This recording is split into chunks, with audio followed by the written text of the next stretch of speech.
पौराणिक मान्यताओं के अनुसार कई ऋषि और मुनियों ने क्रोधित होने पर श्राप दे दिया है, लेकिन ऐसे कई श्राप महाभारत के काल में दिए गए थे और आज भी उनका असर धरती पर दिखता है।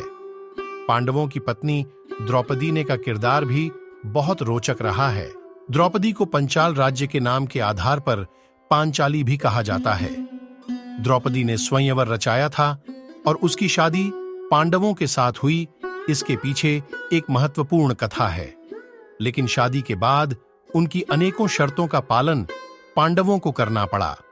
पूरे इतिहास में उनके जैसी स्त्री नहीं हुई है, लेकिन शादी के बाद उनकी अनेकों शर्तों का पालन पांडवों को करना पड़ा। पूरे इतिहास में उनके जैसी स्त्री नहीं हुई है। द्रौपदी के साथ इस महाकथा में द्रौपदी के साथ जितना अन्याय हुआ है उतना किसी के साथ भी नहीं हुआ है। महाभारत में कई कथाएं प्रचलित हैं। आज उनमें से एक है कि द्रौपदी ने कुत्तों को क्यों श्राप दिया था।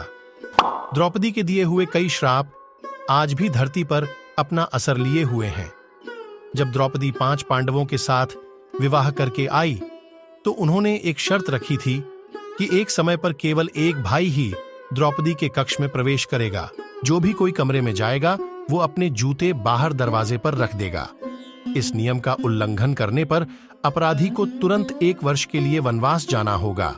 इसी कथा के आधार पर एक दिन युधिष्ठिर द्रौपदी के कक्ष में था, तभी एक कुत्ता दरवाजे के बाहर से उनके जूते चुरा कर ले गया। इसके बाद अनजाने में अर्जुन ने कक्ष में प्रवेश कर लिया और अपने बड़े भाई को द्रौपदी के साथ देख लिया और शर्त के अनुसार अर्जुन को निर्वासित होना पड़ा।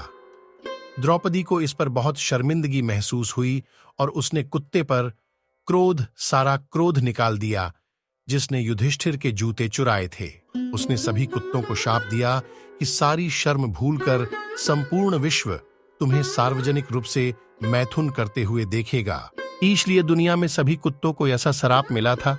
आज भी वो श्राप का असर सभी कुत्तों भुगत रही हैं।